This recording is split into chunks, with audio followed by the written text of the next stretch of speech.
وأذهب الله عنهم الرجس وطهرهم تطهيرا.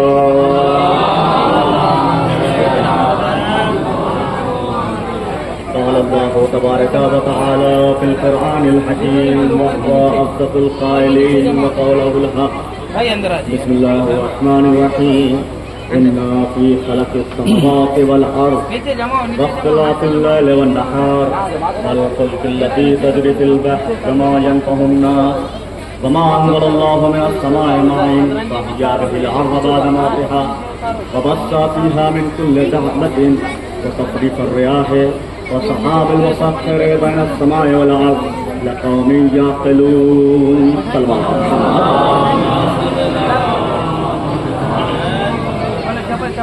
حضرات الوقار اور محبان ماشاء اللہ پھر سے مومنوں کے چہرے دیدار کرنے کا خدا کا شکر ہے کہ ہم اس سرزمین میں جی رہے ہیں اور خاص کر کے جپلا جیسی سرزمین جس میں عاقلوں کی کمی نہیں. کسی کو جملے کو سمجھانے کے لیے 1 گھنٹے کی دلیل دینے کی ضرورت نہیں ہے، بلکہ انسان اگر 2 منٹ کی دلیل دے دے ماشاءاللہ ایک سے سمجھدار لوگ موجود ہیں.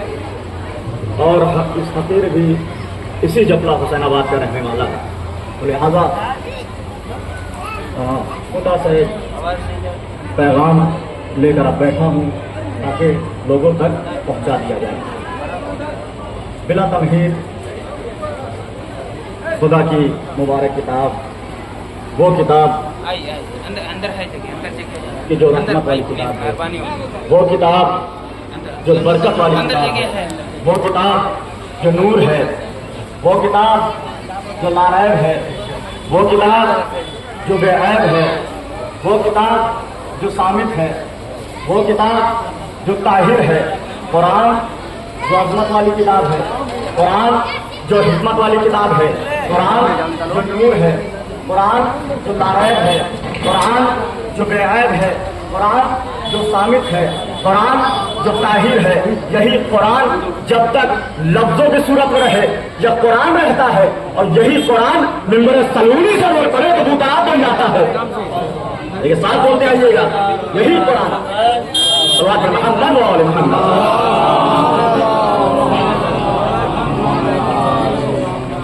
یہی قرآن جب تک لفظوں کی صورت میں رہے یہ قرآن رہتا ہے، اور یہی قرآن اگر ممبر سلونی سے بول پڑے تو بھوک تراب بن جاتا ہے. آپ دیکھیں رب کائنات کی قسم، یہاں پر منافق کو پہچاننے کے کوئی ذریعے نہیں ہے، کوئی طریقے نہیں ہے. اس لیے کہ نماز مومن بھی پڑھتا ہے، نماز منافق بھی پڑھتا ہے، روزہ مومن بھی رکھتا ہے، روزہ منافق بھی رکھتا ہے، حج مومن بھی کرتا ہے، حج منافق بھی کرتا ہے، زکات مومن بھی دیتا ہے، زکات منافق بھی دیتا ہے. منافقت کو پہچاننے کے لیے تمہارے پاس نماز ضروری نہیں ہے، روزہ ضروری نہیں ہے، حج ضروری نہیں ہے، زکات ضروری نہیں ہے. اس لیے کہ نماز مومن بھی پڑھتا ہے، نماز منافق بھی پڑھتا ہے. اس لیے کہ آپ دیکھیں اگر ہمارا پیغمبر یہ نہ بتاتا کہ منافق کیسے پہچانا جاتا تو خدا کی قسم آج تک ہمارے پاس منافق کو پہچاننے کا کوئی دلائل نہ ہوتے. اس لیے کہ نماز مومن پڑھتا ہے، منافق بھی پڑھتا ہے. تو منافق نہ نماز سے پہچانا جاتا، منافق نہ روزے سے پہچانا جاتا، منافق نہ حج سے پہچانا جاتا، منافق نہ زکات سے پہچانا جاتا، منافق نہ قوم سے پہچانا جاتا، منافق نہ قبیلے سے پہچانا جاتا، منافق نہ حسب سے پہچانا جاتا، منافق نہ نسب سے پہچانا جاتا. میرے جانے قربان پیغمبر اسلام پر جنہوں نے 14 صدیوں پہلے بتایا کہ دیکھو اگر تمہیں لاکھوں کے مجمع میں دیکھنا ہو کہ مومن کون ہے منافق کون ہے تو وہاں پہ قرآن نہ پڑھنا بلکہ میرے بھائی علی کا ذکر کرنا. چہرہ کھل جائے تو مومن ہے، چہرہ بگڑ جائے تو منافق ہے.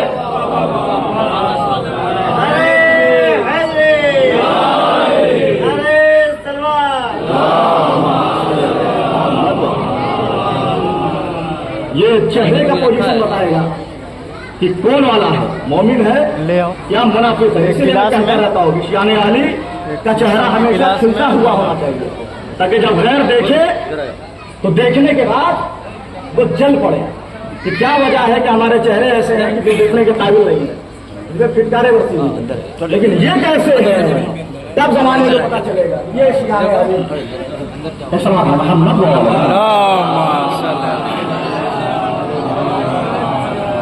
अच्छा, आपसे एक सवाल करना चाहता हूँ भाई, बुजुर्ग माफ करेंगे, बच्चों से एक सवाल कर रहा हूँ कि आप ये बताइए कि आप कब से कर रहे हैं आज़ादारी? शायद कोई पैगाम को, या कब से कर रहे हैं गिरिया, कब से कर रहे हैं? मजमे से सवाल है कि आप ये बताइए कि आप कब से कर रहे हैं गिरिया, कब से कर रहे हैं आज़ादारी, कब से कर रहे हैं मातम? तो देखिए, मजमे की तरफ से यही आवाज आएगी कि मौलाना हमें ये तो नहीं पता कि हम कब से गिरिया कर रहे हैं, कब से मातम कर रहे हैं, लेकिन हाँ हमें इतना पता है कि मेरी माँ बताती है कि जब मैं पैदा हुआ तो मैंने दुनिया बाद में देखी, फर्श आज़ा पर पहले आया हूँ, फर्श आज़ा पर पहले आया हूँ। अच्छा, फर्श आज़ा पे आप आ गए, क्या उम्र हो गई आपकी? भाई 60 साल, 70 साल, 80 साल? कहा हाँ जनाब। तो अच्छा ये बताइए, तो क्या आपने गिरिया का हक अदा कर दिया? क्या आपने मातम का हक अदा कर दिया? क्या आपने आज़ादारी का हक अदा कर दिया? तो देखिए, मजमे की तरफ से यही जवाब आएगा। मौलाना कैसी बातें करते हैं, रोते रोते मर भी जाए, मातम करते करते कब्र के अंदर उतर जाए, मौलाना फिर भी आज़ादारी का हक अदा नहीं हो सकता। तो फिर मेरा सवाल है कि जब रोते रोते मर भी जाओ, मातम करते करते कब्र के अंदर चले जाओ, लेकिन फिर भी आज़ादारी का हक अदा नहीं कर सकते, तो आज़ादारी करते क्यों हो, रोते क्यों हो, गिरिया करते क्यों हो? देखिए, जवाब मैं दूंगा आपकी तरफ से, ज्यादा खामोशी नहीं। आज़ादारी करते क्यों हो, रोते क्यों हो, गिरिया करते क्यों हो? अजब यही आवाज है, मौलाना आप समझे नहीं। हमने कहा समझाइए, कहा इधर आइए, हमने कहा फरमाइए, कहा अंबिया की तारीफ उठाइए। और जब हमने अंबिया की तारीफ उठाई, हमने कहा आदम, कहा आगे बढ़िए, हमने कहा नूह, कहा आगे बढ़िए, हमने कहा इब्राहिम, कहा आगे बढ़िए, हमने कहा ईसा, कहा आगे बढ़िए, हमने कहा यहिया, कहा आगे बढ़िए, हमने कहा जकरिया, कहा आगे बढ़िए, हमने कहा याकूब, कहा आगे बढ़िए, हमने कहा यूसुफ, कहा बस ठहर जाइए, बस ठहर जाइए। और यूसुफ का वाकया उठाइए कि जब यूसुफ बाजार मिस्र में बिकने हुए आए हुए थे, पूरा बादशाह मिस्र यूसुफ को खरीदने के लिए एक जगह जमा था। वहां पर एक बुढ़िया भी थोड़ा सा सोना लेकर, थोड़ी सी चांदी लेकर, थोड़ी दिरहम दिनार लेकर यूसुफ को खरीदने के लिए आई हुई थी। एक जवान ने बुढ़िया के कंधे पे हाथ रखा, ऐ बुढ़िया, क्या तू पागल हो गई है, दीवानी हो गई है, तू देखती नहीं पूरा बादशाह मिस्र यूसुफ को खरीदने के लिए जमा हुआ है, तू थोड़ा सा सोना लेकर यूसुफ को खरीदने के लिए आ गई।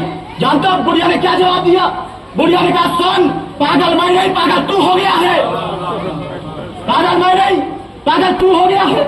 मैं जानती हूँ कि मैं यूसुफ को खरीद नहीं सकती, लेकिन ये सोच के आई हूँ कि खरीदार में नाम तो आएगा। हाय मौला हुसैन, हाय आका हुसैन, हम जानते हैं हम आपके आज़ादारी का हक अदा नहीं कर सकते, रोने का हक अदा नहीं कर सकते, लेकिन रोते इसलिए है कि कल से आज़ादार में नाम तो आएगा। ये नाम आ जाना भाई से नजात है, आज़ादार में नाम आ जाना। हमारा हुसैन आपको आज़ादार कह दें, बस यही मुसलमान के लिए काफी एक सलात मोहम्मद।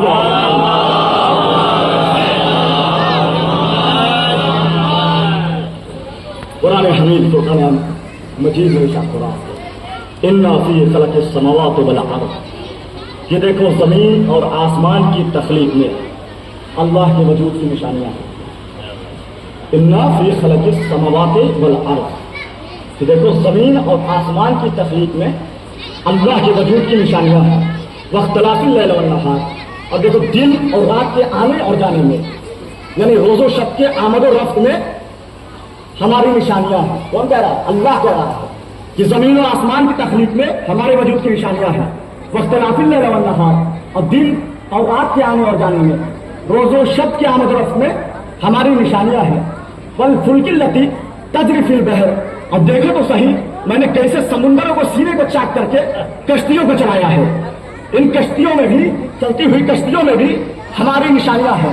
वमा अंज़लल्लाहु मिनस समाइ माइन फ़अहया बिही अल-अर्ज़ बअद मौतिहा, और देखो तो सही मैंने कैसे बारिश को आसमान से नाजिल किया है, और ये बारिश फ़अहया बिही अल-अर्ज़ बअद मौतिहा, ये बारिश वो है जो मुर्दा जमीन को जिंदा करती है। वमा अंज़लल्लाहु मिनस समाइ माइन फ़अहया बिही अल-अर्ज़ बअद मौतिहा, कि देखो तो सही मैंने कैसे आसमान से बारिश को नाजिल किया, और ये बारिश वो है जो मुर्दा जमीन को जिंदा करती है। وہ بس فی ہم کل دعوت، اور دیکھو تو صحیح میں نے کیسے زمینوں کے چوپائے کو پھیلائے ہوا ہے، ان چوپاؤں میں بھی ہماری نشانیاں ہیں، ہماری نشانیاں ہیں، وہ بس فی ہم کل دعوت، ان چوپاؤں میں بھی ہماری نشانیاں ہیں، وہ تصریف ریا ہے، اور دیکھو تو میں نے کیسے ہوا کو کبھی چھوڑ دیتا ہوں اور کبھی اپنے کنٹرول میں لے لیتا ہوں، ان ہواؤں کا آنا اور جانا اس میں بھی ہمارے وجود کی نشانیاں ہیں، وہ صحابی مسخر بین السماء والارض، اور دیکھو تو صحیح میں نے کیسے بادلوں کو زمین و آسمان کے درمیان کنٹرول میں رکھا ہے، یہ نہ زمین میں ہے نہ آسمان میں ہے بلکہ بیچ میں ٹکا ہوا ہے، ان بادلوں میں بھی ہماری نشانیاں ہیں، کس کے لیے؟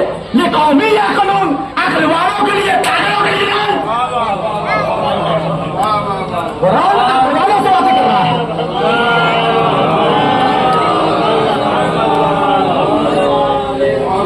ماشاءاللہ سمجھدار مجمع ہے تو لہذا قرآن کریم سے ہی باتیں ہونی چاہیے، کیونکہ ہم شیعہ ہم دلائل جو رکھتے ہیں وہ قرآن سے ہی دلائل رکھتے ہیں، لوگ آئے جواب تو لے جائے، لہذا تمام چیزوں میں اللہ کی نشانیاں موجود ہیں، کن کے لیے؟ عقل والوں کے لیے۔ قرآن جہاں بھی اپنے بندوں کو حکم دے رہا ہے وہ پاگلوں کے لیے حکم نہیں ہے بلکہ عقل والوں کے لیے حکم ہے کہ جس کے پاس عقل ہے وہ قرآن کو سمجھے، جس کے پاس عقل ہے وہ قرآن کو جانے۔ تو اللہ نے کیا کہا؟ اللہ نے یہی تو کہا کہ زمین کو دیکھو اللہ کو پہچانو، آسمان کو دیکھو اللہ کو پہچانو، چوپاؤں کو دیکھو اللہ کو پہچانو، اشجار کو دیکھو اللہ کو پہچانو، بھائی زمین و آسمان کو دیکھو اللہ کو پہچانو، دن کو دیکھو اللہ کو پہچانو، رات کو دیکھو اللہ کو پہچانو، سورج کو دیکھو اللہ کو پہچانو، چاند کو دیکھو اللہ کو پہچانو، ستاروں کو دیکھو اللہ کو پہچانو۔ ہر کوئی تم سے یہی کہتا ہوا ملے گا کہ بھائی اللہ کو پہچانو، اللہ کو پہچانو، اللہ کو پہچانو، یہاں تک کہ پنڈت مندر کا دروازہ کھول کر گھنٹہ بجا کے کہتا ہے کہ بھگوان کو پہچانو، مسلمان مسجد کا دروازہ کھول کے کہتا ہے اللہ اکبر، اللہ کو پہچانو، عیسائی چرچ کا دروازہ کھول کے کہتا ہے کہ فادر کو پہچانو، کوئی تم سے کہتا ہے گوڈ کو پہچانو، کوئی تم سے کہتا ہے خدا کو پہچانو، کوئی تم سے کہتا ہے اللہ کو پہچانو، لیکن میرا مولا کہتا ہے کہ من عرف النفس فقد عرف ربہ، پہلے اپنے کو پہچانو پھر اپنے رب کو پہچانو۔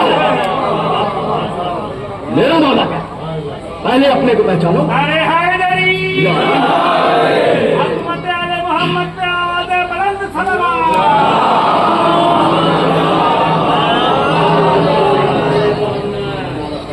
فقد عرف ربہ، پہلے اپنے کو پہچانو پھر اپنے رب کو پہچانو۔ جو اپنے آپ کو نہ پہچان سکا وہ اپنے رب کو نہیں پہچان سکتا۔ کیوں؟ کیونکہ انسان کے اندر ایک عالم اکبر چھپا ہوا ہے، سب سے بڑی دنیا، یہ دنیا نہیں، دنیا تو ادرا سے بنا دنیا، مطلب چھوٹی سی چیز کو دنیا کہتا ہے، لیکن انسان کے اندر عالم اکبر، مولانا مقتدیان نے کہا کہ عالم اکبر چھپا ہوا۔ پہلے اپنے کو تو پہچانو، پہلے یہ تو جانو کہ ہاتھ اللہ نے کیوں دیا، پہلے یہ تو جانو کہ چہرے اللہ نے کیوں دیے، پہلے یہ تو جانو کہ آنکھیں اللہ نے کیوں دی، پہلے یہ تو جانو کہ زبان اللہ نے کیوں دی۔ تو بھائی زبان اللہ نے اہل بیت پہ انگلی اٹھانے کے لیے نہیں دی بلکہ اہل بیت کے تائید میں بولنے کے لیے دی، لہذا قدم اللہ نے جو دیا غلط جگہ پہ جانے کے لیے نہیں دیا بلکہ مجلس حسین میں آنے کے لیے دیا۔ اپنے وجود کو پہچانو، جب اپنے وجود کو پہچانو گے تب اللہ کا وجود سامنے آئے گا۔ کیوں؟ کیونکہ انسان کے اندر ایک عالم اکبر چھپا ہوا ہے۔ اللہ نے چھوٹے سے بدن کو بغیر امام کے نہیں چھوڑا، چھوٹے سے بدن کو بغیر امام کے نہیں چھوڑا۔ آپ کہیں گے کیا دلیل ہے؟ دلیل یہ ہے کہ اللہ نے ہاتھ دیا، اللہ نے پیر دیا، اللہ نے زبان دی، اللہ نے کان دیا، اللہ نے آنکھ دیا۔ کیوں؟ کہ اللہ نے آنکھ دی دیکھنے کے لیے، زبان دی بولنے کے لیے، کان دیا سننے کے لیے، ہاتھ دیا عطا کرنے کے لیے، قدم دیے چلنے کے لیے۔ تو بھائی یہ تمام چیزیں اللہ نے دی نا، تو یہ تمام چیزوں کو کنٹرول کون کر رہا ہے؟ بہت توجہ چاہتا ہوں، ان تمام چیزوں کو کنٹرول کون کر رہا ہے؟ کس کے کہنے پہ یہ تمام چیزیں کام کر رہی ہیں؟ کیا صاحب ماننا یہ ہے کہ اگر دماغ کام نہ کرے تو ہاتھ کام نہ کرے، اگر دماغ کام نہ کرے تو آنکھ کام نہ کرے، اگر دماغ کام نہ کرے زبان کام نہ کرے، تو اس کا مطلب کہ اعضاء جسمانی کا کوئی بھی حصہ اس وقت تک حرکت نہیں کرتا جب تک دماغ اس بات کی طرف اشارہ نہ کر دے، اشارہ نہ کر دے۔ اس کا مطلب دماغ جب تک کہتا نہیں ہے انسان کچھ کرتا نہیں ہے، انسان کے بس میں نہیں ہوتا کہ کچھ کر دے، اس کا مطلب سگنل یہاں سے مل رہا ہے۔ भाई हम किसी को अता कर रहे हैं तो दिमाग से ही सिग्नल मिल रहा है, दिमाग कह रहा है कि अता करो। अब कोई पागल इंसान वो थोड़ी ना दिमाग से काम ले रहा है, उसको काम माफ कर देते हैं ना कि भाई तमाम चीजें इसके ऊपर माफ। क्यों? क्योंकि ये पागल है। लेकिन अक्ल वालों की अल्लाह ने जो पैर हाथ में सब दिए, तो तमाम चीजें किससे काम कर रही हैं? दिमाग से काम कर रही है। लेकिन तसव्वुर की बात यह है और सोचने की बात यह है। आपको कहेंगे मौलाना ये कौन सी नई बात कही, जो सब जानते हैं कि दिमाग से ही काम करता है तमाम चीजें।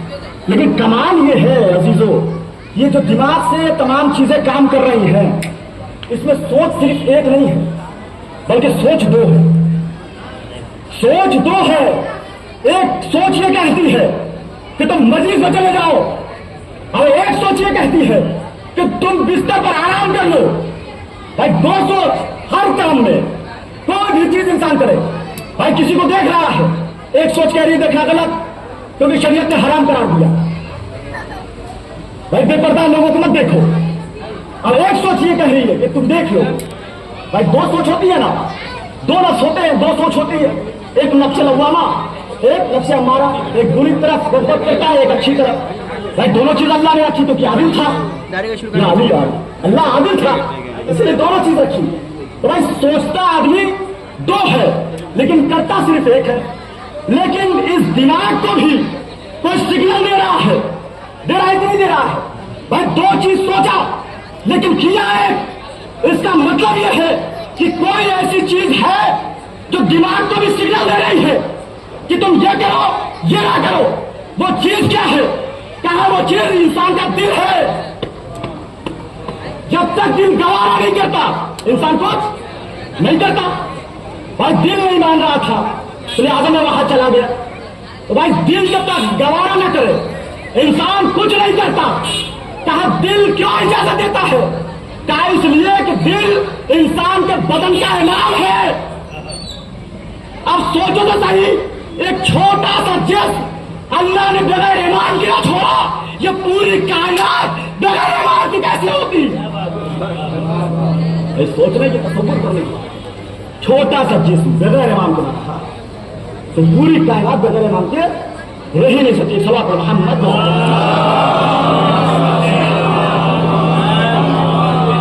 तो लिहाजा इन चीजों पर गौर फिक्र किया जाए। कुरान क्या कह रहा है? कुरान आवाज दे रहा है कि वमा अंज़लल्लाहु मिनस समाई माइन, कि देखो तो सही मैंने कैसे आसमानों से बारिश को नाजिल किया। फ़अहया बिहिल अर्ज़ बाद मौतिहा, और इस पहले ये जमीन मुर्दा थी, मैंने पानी के जरिए से हयात बख्शी। फ़अहया बिहिल अर्ज़ बाद मौतिहा, कि देखो तो मैंने कैसे मौत के बाद इसको जिंदगी अता कर दी। मैंने कहा परवरदिगार, मैंने तो दुनिया में देखा है इंसान जिंदा इंसान मुर्दा, और जानवर जिंदा जानवर मुर्दा, परिंद जिंदा परिंद मुर्दा, चरिंद जिंदा चरिंद मुर्दा, लेकिन अल्लाह कह रहा है कि जमीन मुर्दा। मैंने कहा परवरदिगार ये जमीन मुर्दा कैसे हो गई?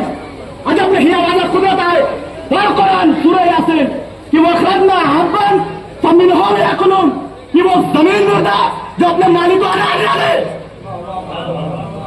वो जमीन मुर्दा जो अपने मालिक को अनाज ना दे, जो अपने मालिक को गल्ला ना दे, जो अपने मालिक को दाना ना दे। इसका मतलब जो दाना दे, गल्ला दे, अनाज दे, वो जमीन जिंदा है।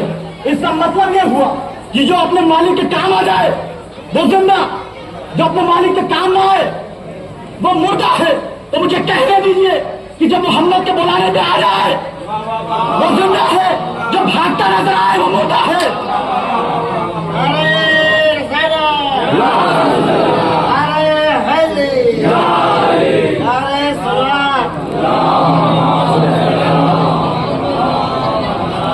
कुरान से बातें कीजिए ना, रवायत से बात मत कीजिए, कुरान से बात, कुरान से बयान दे रहा हूं। अच्छा आप देखें कि अल्लाह ने इस पूरी दुनिया को क्यों खल्क किया? इंसानों के लिए, ताकि इंसान बेहतरीन तरीके से अपनी जिंदगी गुजार सके, हवाएं ले सके, सवारी कर सके, तमाम चीजें जो रुए जमीन पर है या आसमान पर, वो तमाम चीजें इंसान के लिए अल्लाह ने खल्क किया। तो बेमकसद तो खल्क नहीं किया होगा इंसान को। इसका मतलब भाई जो तमाम चीजें इंसान को देते तो इसका मतलब ये तो नहीं है कि वो इंसान को बेमकसद पैदा करके भेज दे कि तुम जाओ ऐश करो और करके खत्म हो जाओ, खत्म हो जाओ। इसका मतलब ये है कि तख्लीक इंसान का मकसद कोई ना कोई होना जरूरी है। इंसान के तख्लीक का मकसद होना बहुत जरूरी है। इंसान के तख्लीक का मकसद जो सबसे पहला बयान किया गया वो है हिदायत। वो है हिदायत कि इंसान हिदायत याफ्ता हो जाए, मतलब हिदायत ले ले। भाई मकसद तख्लीक इंसान ये है कि इंसान हिदायत याफ्ता हो जाए। अच्छा, हिदायत याफ्ता हो जाए। इस हिदायत याफ्ता के लिए कुरान ने इंसानों को क्या क्या दिया कि जिससे इंसान हिदायत याफ्ता हो जाए। तो देखिए 5 ओहदे हैं जो कुरान ने आपको दिए, और ये 5 ओहदे वो हैं जो इंसान की हिदायत के लिए काफी है। पहला ओहदा, अगर जुमले में दम हो तो बोलिएगा। पहला ओहदा ओहदे खिलाफत, दूसरा ओहदा ओहदे नबुवत, तीसरा ओहदा ओहदे रिसालत, चौथा ओहदा ओहदे इमामत, पांचवा ओहदा ओहदे विलायत। ये 5 ओहदे अल्लाह ने इंसानों को दिए। क्यों? ताकि अपनी हिदायत का रास्ता इन 5 से निकाल ले, मतलब इन 5 से अपनी हिदायत कर ले। पहला कौन? का खलीफा, ओहदे खिलाफत। कुरान ने कहा इन्नी जाइलुन फिल अर्ज़ खलीफा, कि मैं रूए जमीन पर एक खलीफा बना रहा हूं। अच्छा, मैं रूए जमीन पर एक खलीफा बना रहा हूं, इसका मतलब कि खलीफा अल्लाह बनाएगा, मुल्ला नहीं बनाएगा। खलीफा अल्लाह बनाएगा, मुल्ला नहीं बनाएगा। और अल्लाह ने ये बात कैसे बता दिया कि देखो खिलाफत कोई वोटों वाली चीज नहीं है, बल्कि खिलाफत अल्लाह की दी हुई एक नेमत है जो खलीफा अल्लाह बनाएगा। अच्छा, अल्लाह ने खलीफा बनाया, लेकिन खिलाफत की हुदूद क्या है, हुक्मरानी कहां तक है? फिर कुरान ने कहा या दाऊद इन्ना जअलना का खलीफतन फिल अर्ज़, ऐ दाऊद हमने आपको रूए जमीन पर, पूरे जमीन पर खलीफा बनाया। मैंने रूए जमीन पर, पूरी जमीन पर खलीफा बनाया। इसका मतलब यह है कि अल्लाह का जो खलीफा होता है वो पूरी जमीन का खलीफा होता है। अरे जो मक्के और मदीने की जमीनों तक महदूद हो जाए, जिसकी हुकूमत मक्के और मदीने तक महदूद हो जाए, वो बादशाह तो होता है, अल्लाह का खलीफा नहीं होता। जिसकी खिलाफत तो मक्के और मदीने तक रहे वो बादशाह होता है, लेकिन अल्लाह का खलीफा नहीं होता। खलीफा कौन होगा? जिसकी पूरी हुकूमत इस दुनिया पर हो, इस जमीन पर हो। आप देखें कि अल्लाह खलीफा कैसा बना रहा है। कहा इन्नी जाइलुन फिल अर्ज़ खलीफा, ये खलीफा मैं बनाऊंगा। अच्छा, जब जुम्ला ये कहा कि खलीफा मैं बनाऊंगा, देखिए मैं आपको बताता चलूं कि शैतान का काम क्या होता है। भाई शैतान का मामला यह बताया कि अल्लाह ने जैसे ही खलीफा बनाया जनाब आदम को और यह ऐलान किया कि मैं खलीफा बना रहा हूं, तो फौरन वहां मुखालिफत हो गई। किसने मुखालिफत की? कहा फरिश्तों ने की। सबसे पहली मुखालिफत परवरदिगार नहनो नुसब्बिहु बिहम्दिका व नुक़द्दिसु लक, है परवरदिगार हम तेरी तस्बीह करते हैं, हम तेरी इबादत करते हैं, हमें खलीफा बना, हमें खलीफा बना। हम तेरी तस्बीह करते हैं। क्यों? हम तेरी तस्बीह करते हैं, हम तेरी इबादत करते हैं, हमें खलीफा बना, हमें खलीफा बना।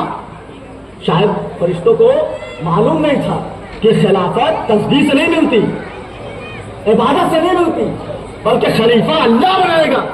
तो इस जुमले में, फरिश्तों के इस जुमले में परवरदिगार हम तेरी तस्बीह करते हैं, इसका मतलब यह है कि फरिश्तों के दिल में ख्वाहिश थी कि हमें खलीफा बना। फिर फरिश्तों ने कहा परवरदिगार तू उसे खलीफा बना रहा है कि जो जमीन पर खूनरेजी करेगा, खून बहाएगा, टारगेट किलिंग करेगा, तू उसे खलीफा बना रहा है। परवरदिगार ने कहा कि जो मैं जानता हूं वो तुम नहीं जानते। इसका मतलब यह है कि सबसे पहली मुखालिफत जो खिलाफत की हुई वो अर्श पर हुई और फरिश्तों ने की।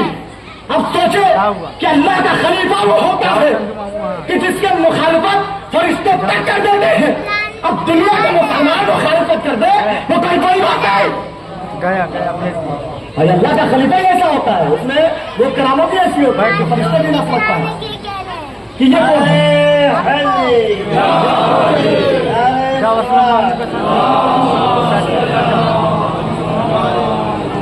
भाई तमाम लोगों ने सजदा किया, लेकिन एक शैतान इब्लीस जिसने सजदा नहीं किया, तकब्बुर दिखाया कर दिखाया। आप जानते हैं शैतान की एक खुसूसियत क्या थी? क्यों मरदूद मलाइका कह के निकाला गया? कोई तौहीद का इनकार नहीं किया था, अल्लाह का इनकार नहीं किया था, ला इलाहा इल्लल्लाह का इनकार नहीं किया था, ला इलाहा इल्लल्लाह भी कहता था, अल्लाह का सजदा भी करता था, नमाजें भी करता था, लेकिन फिर भी अल्लाह ने मरदूद कह के निकाल दिया। परवरदिगार, यह क्या मामला है कि तूने शैतान को अपनी बारगाह से निकाल दिया? अजब नहीं आवाज कुदरत आए कि देखो मैंने जो शैतान को निकाला वो नमाज की वजह से नहीं निकाला, रोजे की वजह से नहीं निकाला, हज की वजह से नहीं निकाला, बल्कि एहतराम ना करने की वजह से निकाला। बेदार रहिएगा, जुमला दे रहा हूं, एहतराम ना करने की वजह से निकाला। अच्छा, फिर कुरान ने कहा कि इन्नहु लका अदुव्वुन मुबीन, ये तुम्हारा खुला हुआ दुश्मन है। कौन? ये शैतान तुम्हारा खुला हुआ दुश्मन है। इसके फरेब में ना आना, इसके जाल में ना आना, इससे होशियार रहना, अपने ईमान को बचाए हुए रहना। मैं कहूंगा परवरदिगार, जब ये हमारा खुला हुआ दुश्मन है, ईमान को खतरा पैदा कर सकता है, ऐ परवरदिगार कोई इब्लीस की फोटो भेज देता, अरे इब्लीस की चेहरा भेज देता, इब्लीस का सूरत भेज देता, अरे हम देखते तो तब सही कि सूरत इब्लीस कैसी है, कामत इब्लीस कैसी है, इब्लीस कैसा दिखता है। और जब यही आवाज कुदरत आए, देखो हमें सूरत नहीं दिखाई, बल्कि मैंने अलामत बताई, आदत बताई। उसकी सबसे पहली आदत कि वो एहतराम नहीं करता। अब अलम सजाना, देखते जाना, ताबूत सजाना, देखते जाना, जरी सजाना, देखते जाना। जो सर झुकाता नजर आए वो फरिश्तों जैसा, जो मुंह बनाता नजर आए वो शैतान जैसा।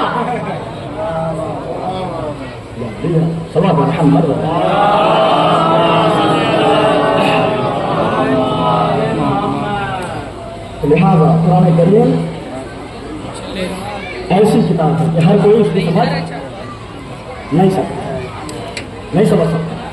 इसके लिए मारिफत का समंदर होना चाहिए, तब इंसान कुरान करीम से समझेगा। लिहाजा शैतान को अल्लाह ने मरदूद कह के निकाला। क्यों? एहतराम ना करने की वजह से अल्लाह ने निकाला। अच्छा, क्या आदम का एहतराम ना किया था कि अल्लाह ने निकाल दिया था? कहा नहीं, आदम का की बात नहीं है, बल्कि उन नामों का बेहतरामी किया, उन नामों का एहतराम ना किया था कि जिसके लिए अल्लाह ने कहा या आदम, पहले फरिश्तों से कहा या मलाइका, ऐ मेरे मलाइका, अगर तुम्हें खिलाफत चाहिए तो तुम इनके नाम बताओ, इन हौलाए के नाम बताओ।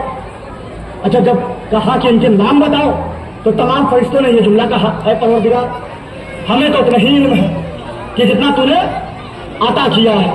तो वहां पर बोल के वो खामोश हो गए, इन्हीं आलम वाला तालुम, ऐ परवरदिगार, हमें तो उतना ही इल्म है जितना तूने अता किया है। तो लिहाजा फरिश्तों ने अपनी शिकस्त तस्लीम कर लिया, सर को झुका दिया। वहां पर अल्लाह ने एक था मरदूद मलाइका जो हो गया और अल्लाह ने उसको निकाल दिया। क्यों? एहतराम ना करने की वजह से निकाला। तो देखिए, खलीफा जो अल्लाह का होता है वो चुनने और चुनाने वाला नहीं होता कि इंसान जाए और वोट देकर उसे खलीफा बना ले। क्यों? एक वाक़या सुनाओ, उसके बाद रखते मुसाहिब इंशाल्लाह लेने की कोशिश करता हूँ। आप देखें कि जनाब मूसा की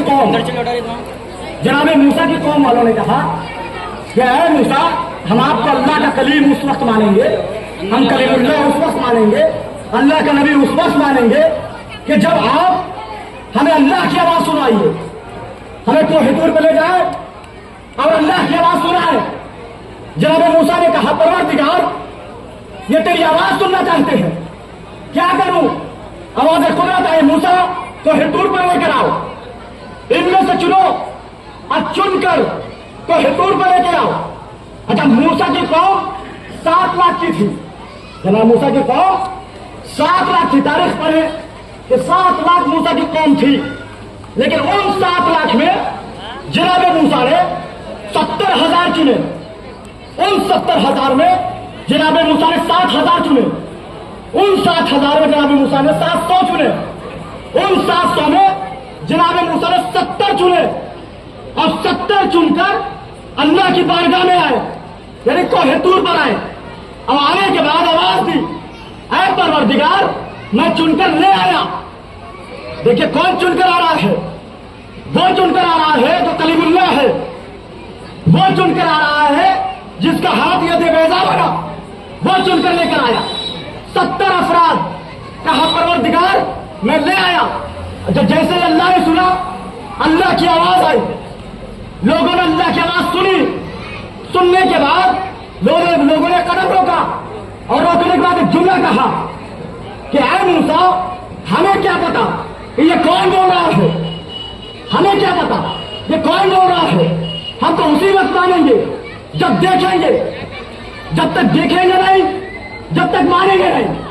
تو پرانے کافروں کی 2 عادتیں, وہ دیکھنا بھی چاہتا ہے اور سننا بھی چاہتا ہے, دیکھنا بھی چاہتا ہے سننا بھی چاہتا ہے.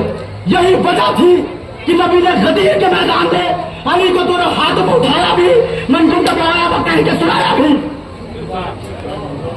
پرانے کافر وہ سننا بھی چاہتے ہیں اور دیکھنا بھی چاہتے ہیں. خدا کو سوات سلامت رکھے. سوات محمد. لہذا وہ سننا بھی چاہتے ہیں اور دیکھنا بھی چاہتے ہیں. کہا پروردگار ہم جب تک دیکھیں گے جب تک مانیں گے نہیں. اچھا یہ کون لوگ تھے؟ کہا موسیٰ کی قوم والے تھے. کیا ہوا؟ جیسے چن کر جناب موسیٰ آئے, اپنی قوم کو 70 لوگوں کو حضور پر لے کر آئے, اللہ کی آواز آئی, پھر بھی انہوں نے نہیں مانا. کہا جب تک دیکھیں گے نہیں, جب تک مانیں گے نہیں. پھر کیا ہوا؟ پھر اللہ کی طرف سے کوئی تحفہ آیا؟ یعنی تحفہ نہیں آیا, بلکہ اللہ نے آگ بھیجا, ایک عذاب بھیجا. اس آگ نے موسیٰ کی قوم والوں کو جلا کے راکھ کر دیا. موسیٰ کی قوم والوں کو جلا کے راکھ کر دیا. تو یہ کون لوگ تھے؟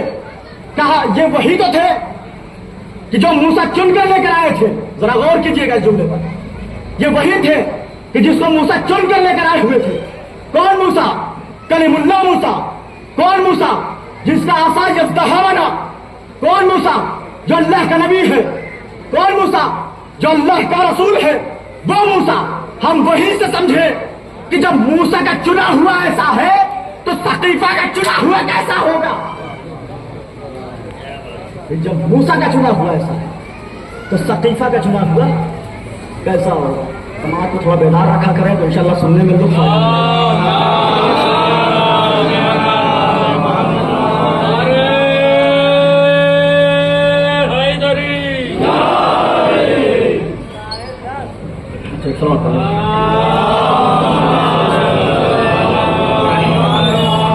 لہذا جو خلیفہ ہوتا ہے وہ اللہ بناتا ہے.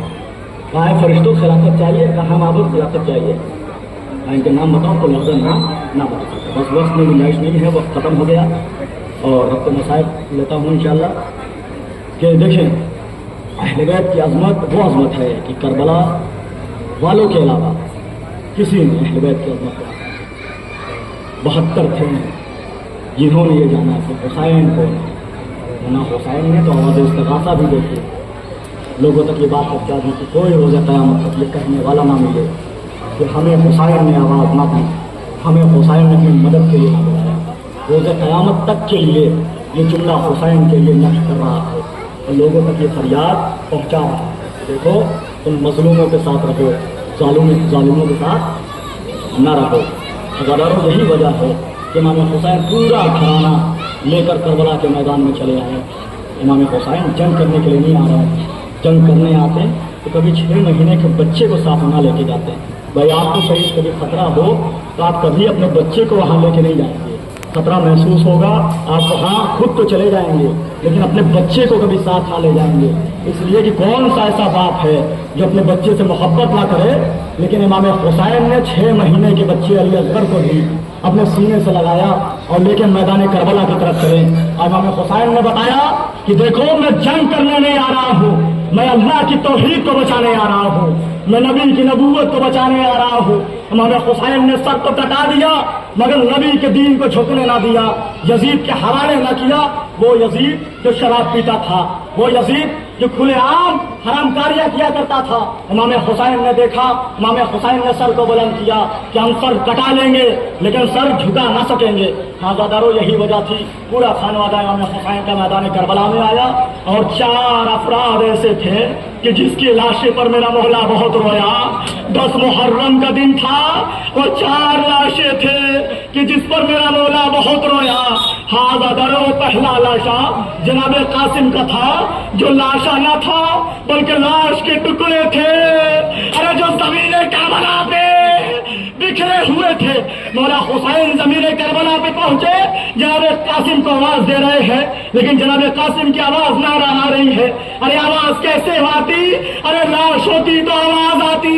अरे लाश के टुकड़े जमीने करबला पे बिखरे हैं, हर लाश से आवाज आने लगी, अरे बाबा, अरे चाचा, मैं इधर हूँ। इमाम हुसैन कभी इधर जाते हैं, अरे कभी उधर जाते हैं। अरे लाश के टुकड़ों को जमा किया, अरे गठरी में बांध कर खाने में वापस आए। दूसरा लाशा जनाब अली अकबर का लाशा था, जिस पर मेरा मौला बहुत रोया कि जब जनाब अली अकबर अरे सीने में बर्छी खा के अरे जमीने करबला पे गिरे, अब आवाज दी, अस्सलाम अलैकुम या अबा अब्दुल्लाह। इमाम हुसैन अरे कमर को थामे हुए मैदान करबला में पहुंचे। तारीख ने लिखा कि इमाम हुसैन को कुछ नजर नहीं आ रहा था। अरे लड़खड़ाते हुए बलखाते हुए मैदान कारजार में पहुंचे। जैसे ही मैदान कारजार में पहुंचे, क्या देखा? अरे जवान बेटा अरे यार रगड़ रहा है। अरे लाश के करीब गए, जैसे लाश के करीब गए जनाब अली अकबर ने एक हाथ से सलाम किया। मौला हुसैन ने कहा, ए बेटा अली अकबर, अरे तेरा पूरी जिंदगी दस्तूर ये रहा, अरे दोनों हाथों से सलाम करता था। ए बेटा अली अकबर, आज एक हाथ से सलाम क्यों कर रहा है? जानते हो अली अकबर ने जवाब क्या दिया? ए बाबा, अरे एक हाथ सीने पर है। कहा बेटा, अरे सीने पर क्यों है? कहा बाबा, अरे सीने पे बर्छी की अली टूटी है।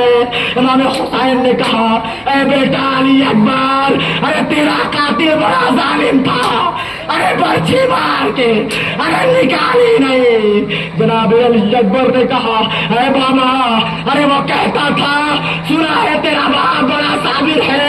इमाम हुसैन ने कहा, ए बेटा अली अकबर तेरा क्या राय है? जनाब अली अकबर ने कहा, ए बाबा, ना अब इब्राहिम है ना मैं इस्माइल हूँ, अरे जैसे चाहे बर्छी की अली निकाल ले। अरे साहिब औलाद, अरे दिल पे हाथ रखना। अरे जैसे ही कलेजे में अरे 2 उंगलियां इमाम हुसैन ने डाली, या अली कह के खींचा अली अकबर का कलेजा, अरे जिस्म से बाहर आया। अल्लाह, खुदा कोई गम ना दे सिवाय मजलूम करबला। वो तीसरा लाशा जिसने मेरा मौला बहुत रोया, वो गाजी अब्बास का लाशा था, अरे जो दरियाए फरात पे तड़प रहा था। इमाम हुसैन दौड़े। तारीख ने लिखा कि तब जमीने करबला पे इमाम हुसैन 2 मरतबा गिरे। जब पहली मरतबा गिरे और उठे तो अकेला ना उठे बल्कि गाजी अब्बास का दाया बाजू अपने हाथों पर लेके उठे।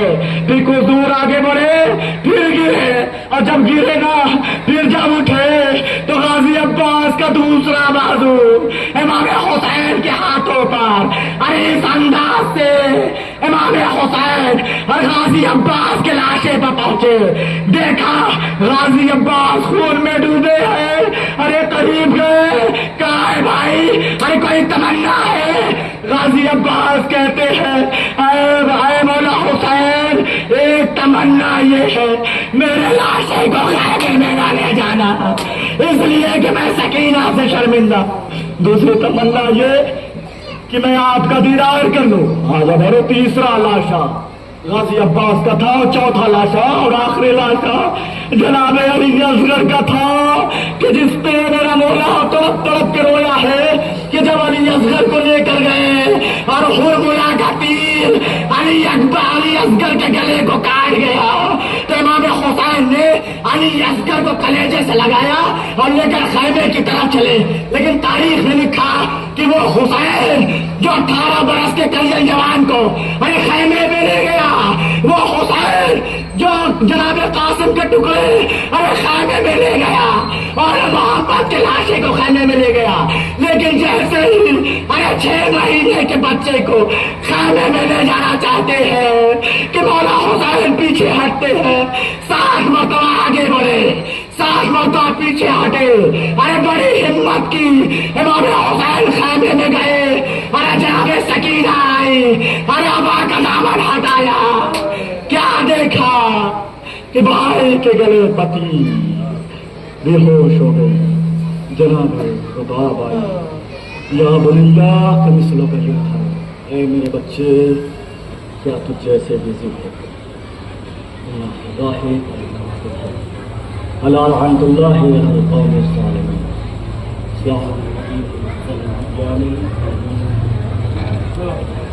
الہی بسجد صفاتک وبجلالک وبعظم اسمائک وبنور انبیائک وباسم انبیائک ودماء شهدائک نسألک زیارة فی العلم وصحة فی الجسم وبركة في الرزق وطولا في العمر وطابة قبل الموت وراحة من الموت ومغفرة بعد الموت ونجاة من النار ودخولا في الجنة وعافية في الدين والدنيا والآخرة برحمتك يا أرحم الراحمين. الله